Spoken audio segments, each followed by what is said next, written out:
Good stuff. The topic today is action. So, how do we get ourselves to take action when our emotions scream, stop? How do we get ourselves to feel like doing something when we're not feeling it? How do we step outside our comfort zone into that which makes us uncomfortable? And it's an age old dilemma. Even the great apostle Paul said, I do not understand my own actions. I am baffled, bewildered. I do not practice or accomplish what I wish, but I do the very thing that I loathe, which my moral instinct condemns. That's from Romans 7:15 from the Amplified.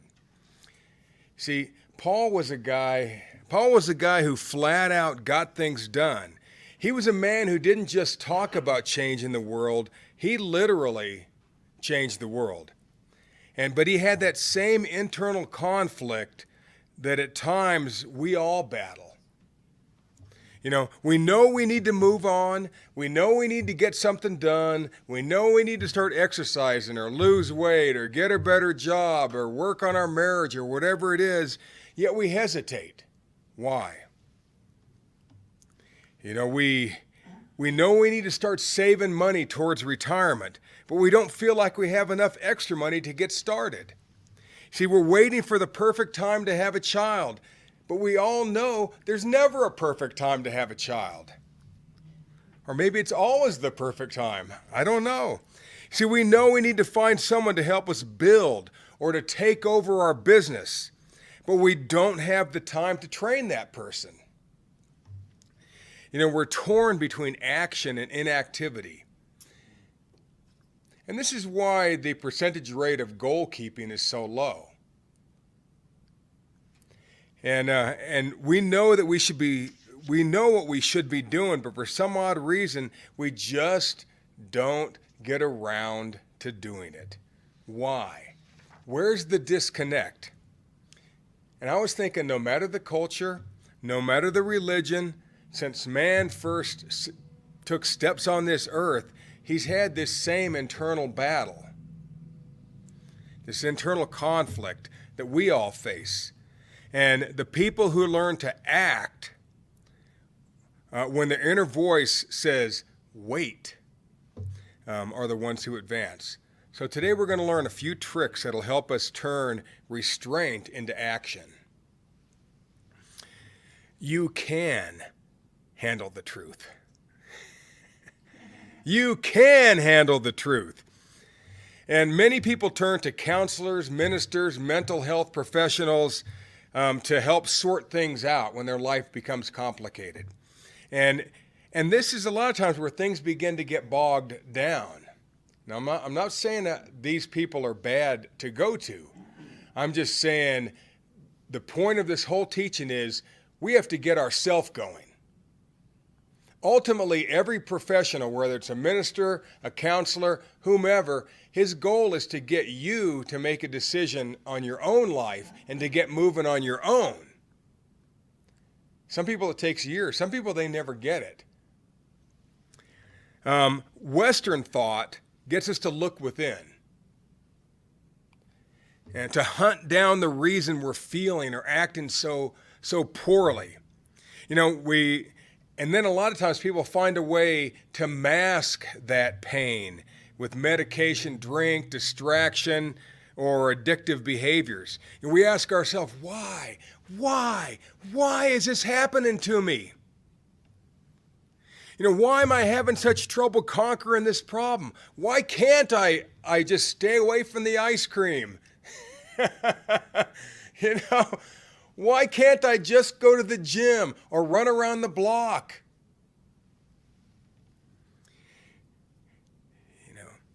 Why can't I lose weight or find a mate?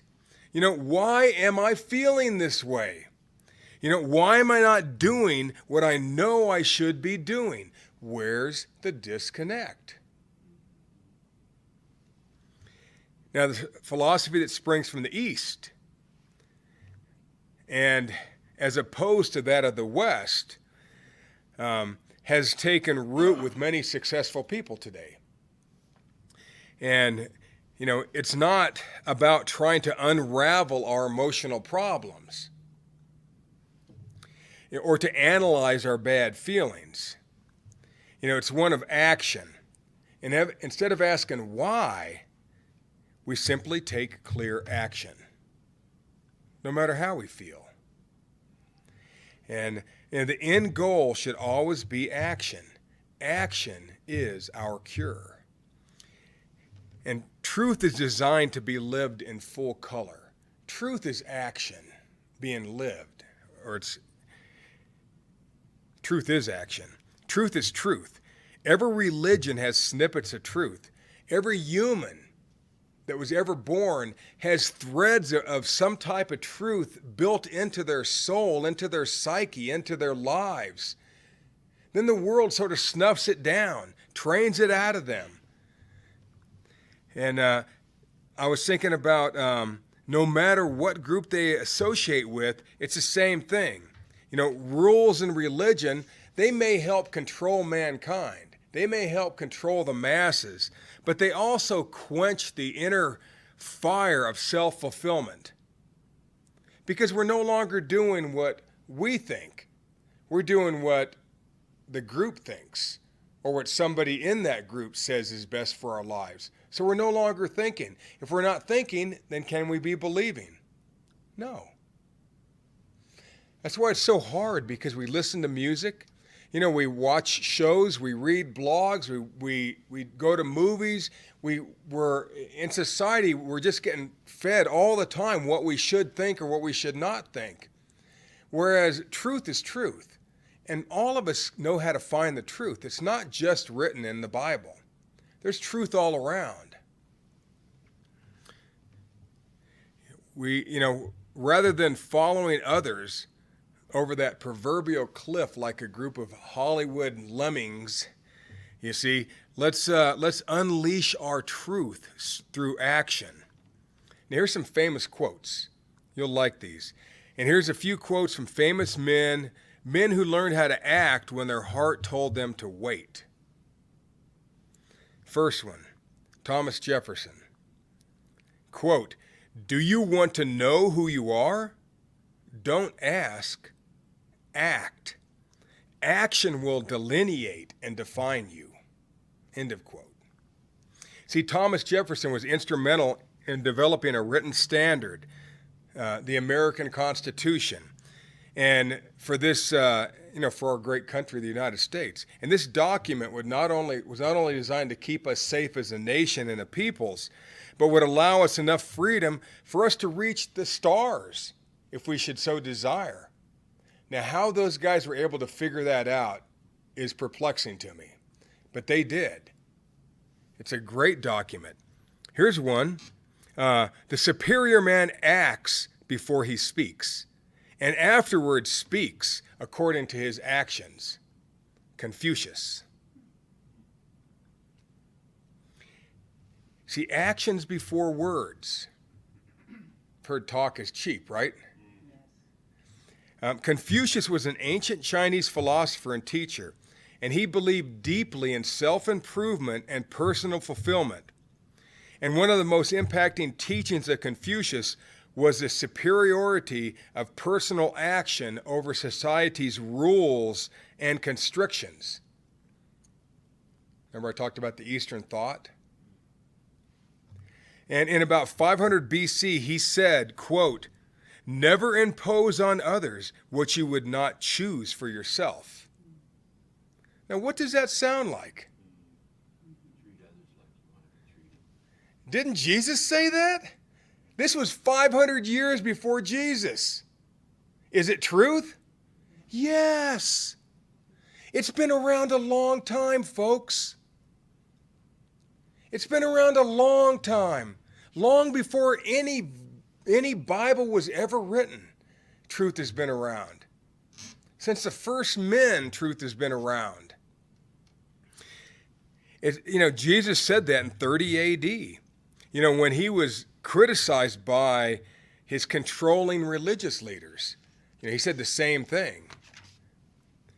Do unto others as you would have them do unto you. He said that multiple times, but he wasn't the first to say that. Now, Christians get real mad when you quote Confucius.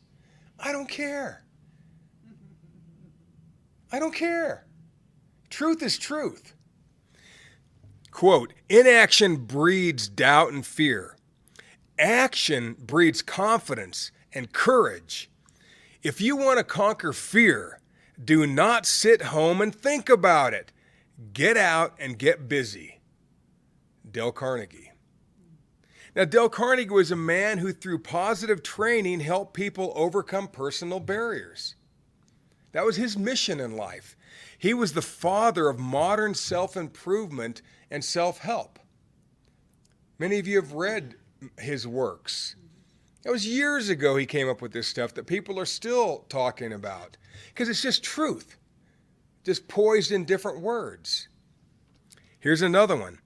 Problems or successes, they are all the result of our own actions. Karma.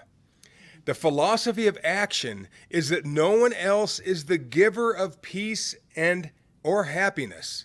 One's own karma, one's own actions are responsible to come to bring either happiness or success or whatever. And that's the Maharishi Mahesh Yogi. But it's truth, isn't it? Yeah. It's truth. Nobody else is responsible to bring you your happiness. Unless you're a mom or a dad and you got a baby. But no, it's nobody else's job to bring you your happiness or your fulfillment.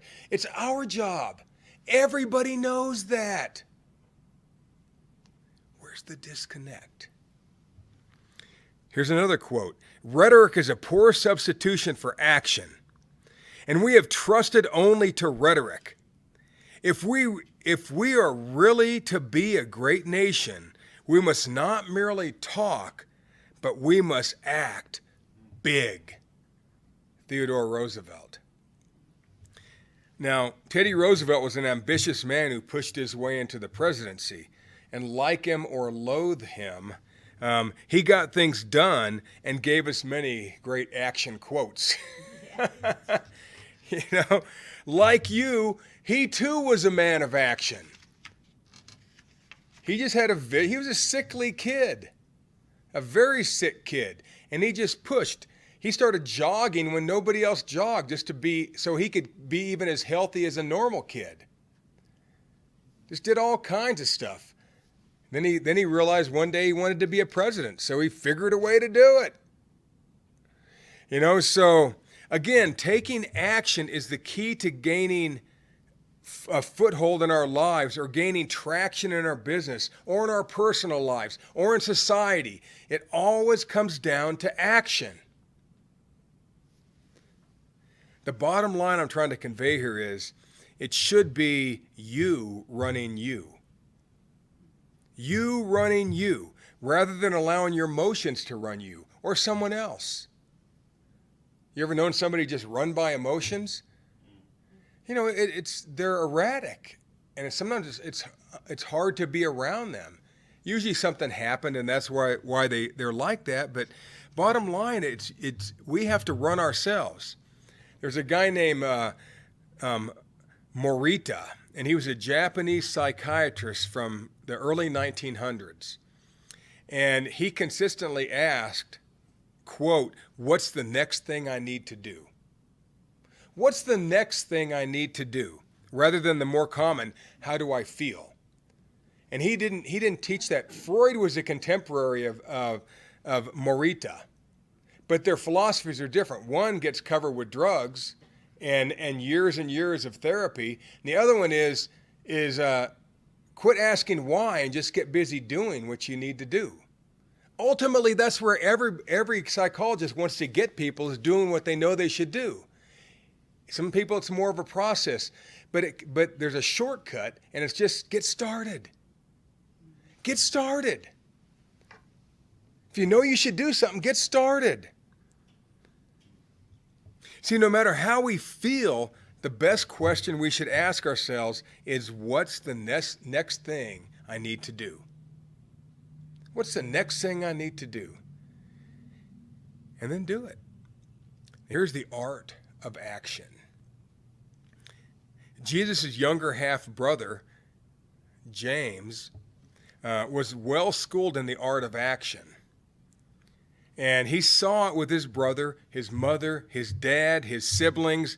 James knew that talk was cheap and that action caused a growth leap. And this book of James is probably the first letter ever written to the disciples of the first century. And the book of James must be as important as it was foundational and inspirational. I mean, just think, this is the first thing. Many of you are taught it was Thessalonians, but it isn't. It isn't. It was James. And it was like 15 years after the day of Pentecost. No one had ever written anything before that was spread and percolated around like this. And this guy, when you read this whole book, it's just all about action, all about acting, all about acting. And here it is, chapter 2, verse 14 through 17. I'm going to read it from the Message. He says, "Dear friends, do you think you'll get anywhere in this if you learn all the right words but never do anything? Does merely talking about faith indicate that a person really has it? For instance, you come upon an old friend dressed in rags and half-starved and say, 'Good morning, friend. Be clothed in Christ. Be filled with the Holy Spirit,' and walk off without providing so much as a coat or a cup of soup? Where does that get you? Isn't it obvious that God talk without God acts is outrageous nonsense? How many people are there that know a lot of the Bible? They know a lot of truth from whatever religion they're in, but they don't do it. But they want you to do it. They want you to. You see, it's just talk. It's just outrageous nonsense. Talking about living the truth but not acting with truth is outrageous nonsense. And we wonder why we have such internal conflict. See, words without actions wither the soul. That's why we have such trouble, folks. It's a lack of action so many times. We know we should be doing something, yet we don't stay faithful. We don't get going on it. This isn't very complicated.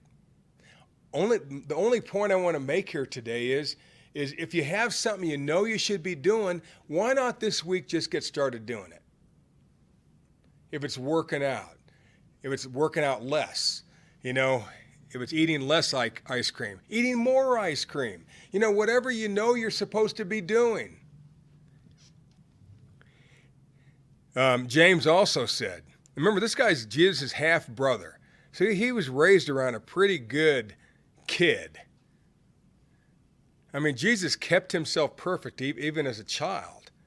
So he must have been crazy amazing to be around. He was the older brother, so would he have been the boss in that family? Oh yeah, he was the boss. James, I said, go help mom. Jude, what are you doing over there? Get back into the carpentry shop. We got chairs to make. Whatever it was. But he got stuff done. And so James 2:18 from the Message says, I can already hear one of you agreeing by saying, sounds good. You take care of the faith department and I'll handle the works department. Not so fast. You can no more show me your works apart from your faith than I can show you my faith apart from my works.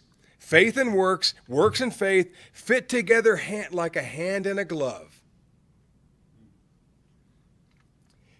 He's trying to get a message across here. The Christians then must have just been talking about it.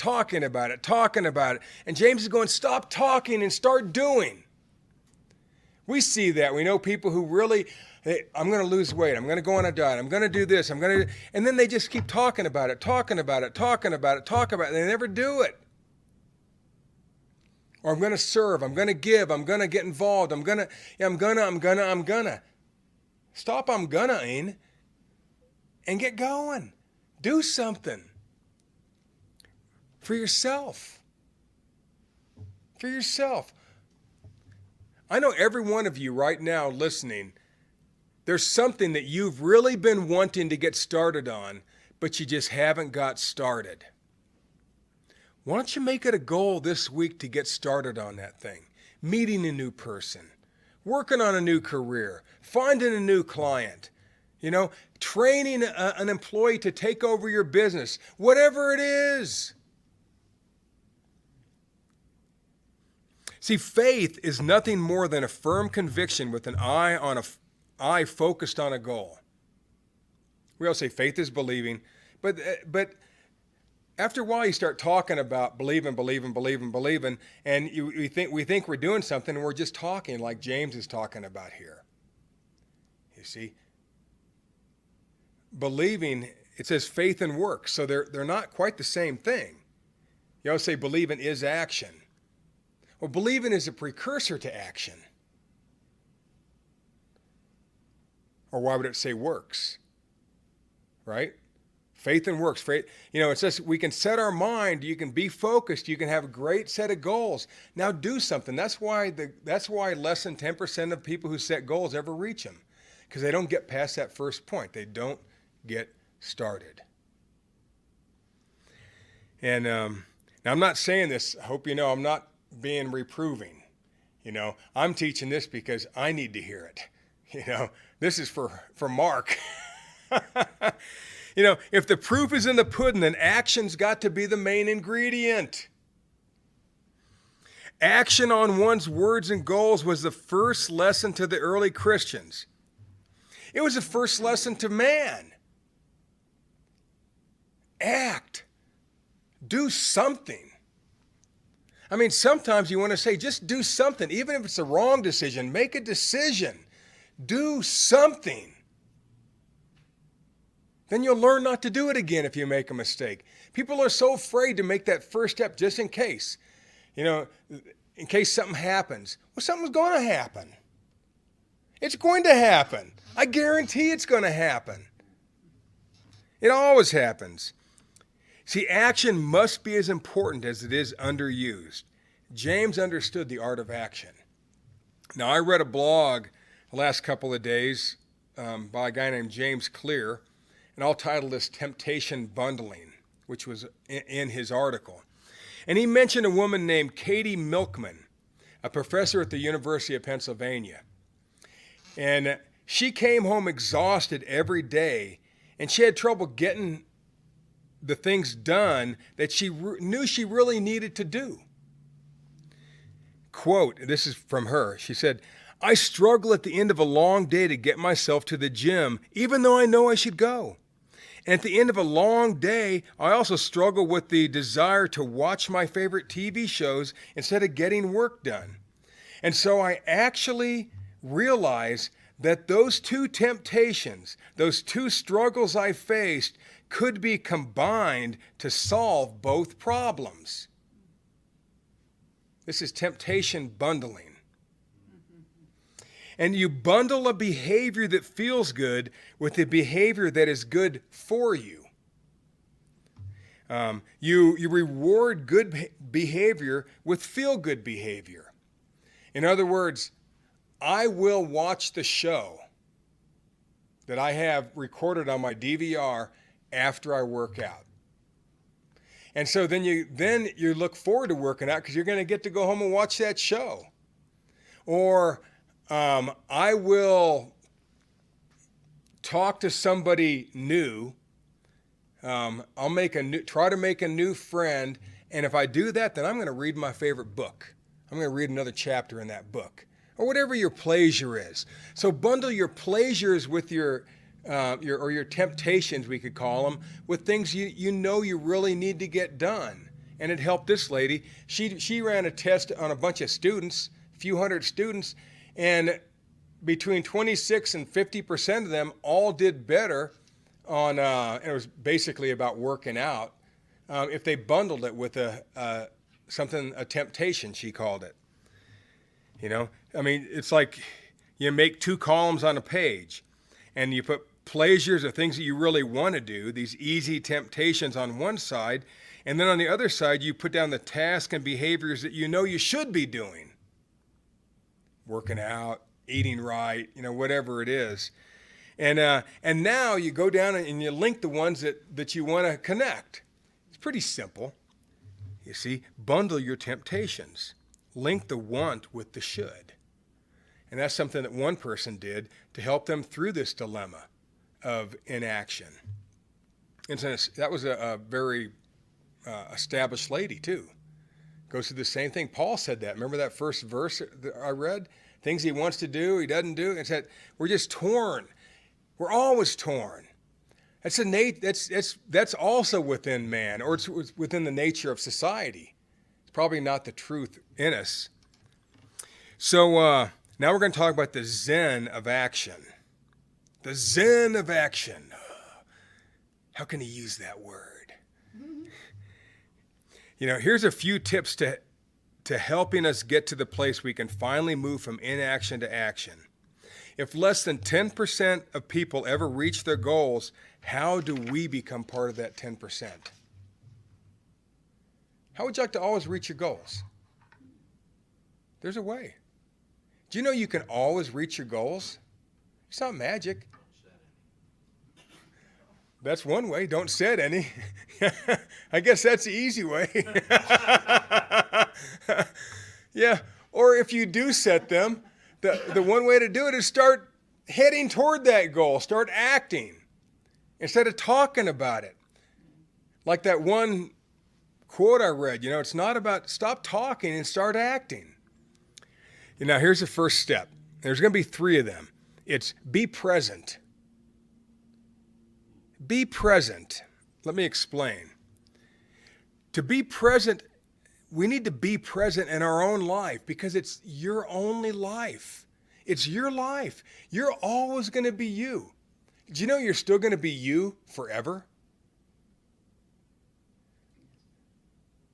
The best of you. You know, live in the present, but push towards your future. See, too often we wish things had been different for us. If only I had gone to college. If only I'd married someone else. If only I was raised in a better family. You see, if only I had won the lottery. You see, living in the past or the future are both huge wastes of time. They steal our present. They steal from our now, from our present. 1 Corinthians 15:10 from the Amplified says, "But by the grace, the unmerited favor and blessing of God, I am what I am. And his grace toward me was not found to be for nothing, fruitless, and without effect. In fact, I work harder than all of them, the apostles, though it was not really I, but the grace, the unmerited favor and blessing of God which was with me. To think I am what I am. Can it get much more simple than that? It's living in the present. It's me now. Here I am, world. Living in the present is big, powerful medicine. You see, why? Because the present is the only place we can do work. The present is the only place we can do work, not the future and not the past. Being present is the only place we can accomplish anything. Paul said that he worked harder than all the apostles put together. How would he know? He knew him. He watched him.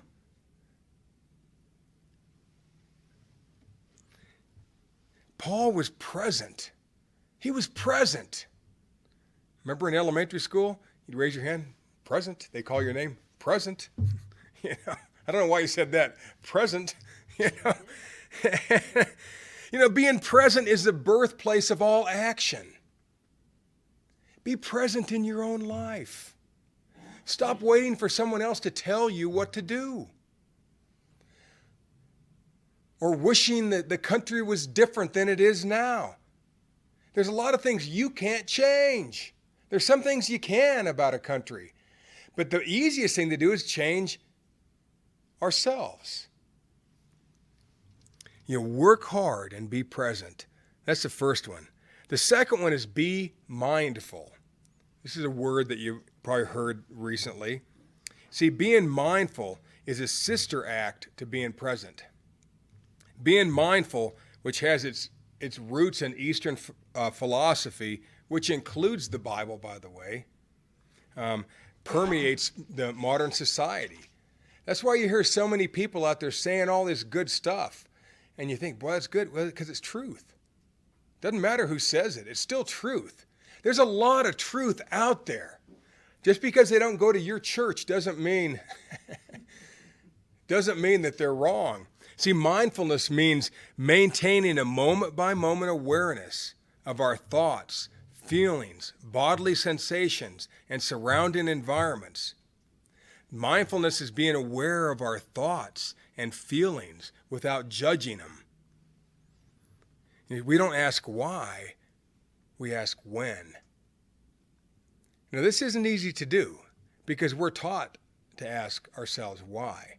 Why am I acting like this? Why am I doing this? I'm so stupid. Why? Why did this happen to me? But it never really gets us anywhere. See, we practice mindfulness. We tune into what we're sensing in this present moment, neither judging or condemning ourselves. Because can you really do anything about that thing that you did? Nah. We decide to live now instead of rehashing the past or obsessing about the future. By being mindful, we leave less room for mental clutter and bad feelings. See, we free ourselves through mindfulness. Mindfulness doesn't mean focusing on ourselves. It means being aware. Yes, I did that thing, but I'm going to do this thing. You're aware of who you are, of what you did, of where you want to go. You're aware of you. Jesus said, as we participate in the truth, that truth will in turn liberate us. Set you free. John 8:32. You participate in the truth, and you'll be liberated by that truth. To participate fully in your own life, thinking the truth about ourselves without judgment is being mindful. And Philippians 3:13 from the Voice says, brothers and sisters, as I said, I know I have not arrived, but there is one thing I am doing. I'm leaving my old life behind and putting everything on the line for this mission. That's why Paul was successful. Did he have some skeletons in his past? Wasn't he a murderer? Now that might bother you, right? Especially if you met some of the family of people you had murdered, breaking into homes, doing stuff. It was hard. What about being around people who hated him? The religious leaders and some of the early Christians, they hated him. Could he have been shy? Could he have shied away from them or been hesitant about talking to them? Sure. But he left that old version of himself in the dust, and he took action on what he knew he should be doing at that point. See, that's mindfulness. Mindfulness is not asking why, but asking when. Now the third one, take deliberate action. And the Zen, or the mindset of action, is to acknowledge we do in fact have problems. All of us do.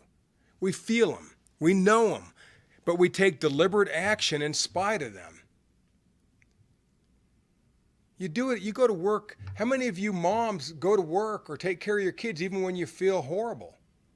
All of you. You know what I mean? It's the same thing with it's that same attitude towards anything. You see, we take deliberate action in spite of our problems. We don't deny we have emotions. We just don't dwell on them. And sometimes people get mad at you when you do that. They go, how come you're not all upset about that thing that somebody said about you? I don't have time to be upset. I'm a block away from that already. We're moving ahead. We have a race going on up Pikes Peak today. Already somebody's died. In practice. They went off the side of the cliff and a young man on a motorcycle. You see, so it's like, but the race goes on, and that's written in there. We all feel bad, but the organizers of the race, they're going to keep it going no matter what. You see, it's sad, but that's sort of how our life is. Things might die around us. People, we lose them at times. We lose friends at times, not just death, but in other ways. Relationships get broken, and so we can sit there and sit in a dark corner and listen to sad music and wish our life was different. Or you could what? Do something, right? Head in the direction you want to go. We're all going to have sad stories. We all have sad stories. I'll tell you a secret. Nobody wants to hear them. As much as we want to talk about it, nobody wants to hear it. Unless you're paying them $100 an hour. Come on down. The door's open. I got a whole line of couches over here, people. So, take deliberate action. We can't, at one point you realize you really can't control your emotions. Because all of us are wired differently. Some people get angry fast. Some people have trouble getting angry. Some people, have very little compassion. Other people they're overflow with compassion, almost too much. And so we know we're wired differently. But what the thing is, we can't control our emotions, but we can control our actions. Folks, it's the only thing we can do. You can't control the future. You can't control the past. We can only control right now. And that's this lesson today. Our emotions are going to fade, especially if we don't fan those flames through introspection or inactivity. You ever notice how horrible it is when you're sitting there waiting? You know you should be doing something, you don't do it, and then the next day goes and you feel worse, and you didn't make that call or didn't do that job, and it gets worse and worse and worse. Somebody was talking to me about boot camp yesterday or basic training, and they didn't get away with much of anything. It's just all about action. It's all about action. That's the key to success. Action, action, action. That's it. They train them to run into the gunfire, not away from the gunfire. It's a different mindset. It's going against your nature. When I used to ski a lot, I still like to ski, I learned that when you're going down a steep hill, you don't lean back towards the hill where you feel safe. You lean into the fall to where you're perpendicular with that hill. And then you're going down. It seems crazy, but then you have control. You're going totally against human nature. If you jump out of an airplane, a lot of you have, whether you had to, you're in a stick and the light comes on and they shove you out, or you did it because you paid $100. You see, it's a little nervous when you first step out of that perfectly good aircraft, you see, but then you go through your training and you do your thing and then you land safely on the ground, you see. So you're going to, sometimes you don't feel like doing it. A lot of people don't want to jump out of the airplane, but they have to. A lot of people don't want to go to work on a certain day, but they do it anyway. See, emotions will fade, if we just don't keep them alive. The bad emotions I'm talking. Emotions are there for a reason. Keeps you safe. You get to the edge of a cliff and whoa, You know, this doesn't feel good. You even watch a movie sometimes where you're in a helicopter looking down. It's like, oh, you lean back in your lazy boy. It's crazy how our minds are. I mean, God designed it that way. We're designed to be emotional, but we're also designed to override that emotion. You can override it. You're not going to feel it sometimes. Like the kids say, I'm not feeling it. Do it anyway. Not feeling it. I can see in basic training if you said that right. I'm not feeling it. Here's Matthew 7:24 and 25 from the Message. These words I speak to you are not incidental additions to your life, homeowner improvements to your standard of living. They are foundational words, words to build a life on. And if you work these words into your life, you're like a smart carpenter who built his house on a solid rock. Rain pouring down, the river flooded, a tornado hit, but nothing moved that house. It was fixed to a rock. That's how we want to build it. It's just those right words. Makes us stable. No matter what beats on us, we can handle it. So let's not wait till we feel like doing it. Instead, we just do what needs to be done. It's like in Proverbs or Psalms, the guy who waits for the snow to pass or whatever before he plants, it's not going to get done.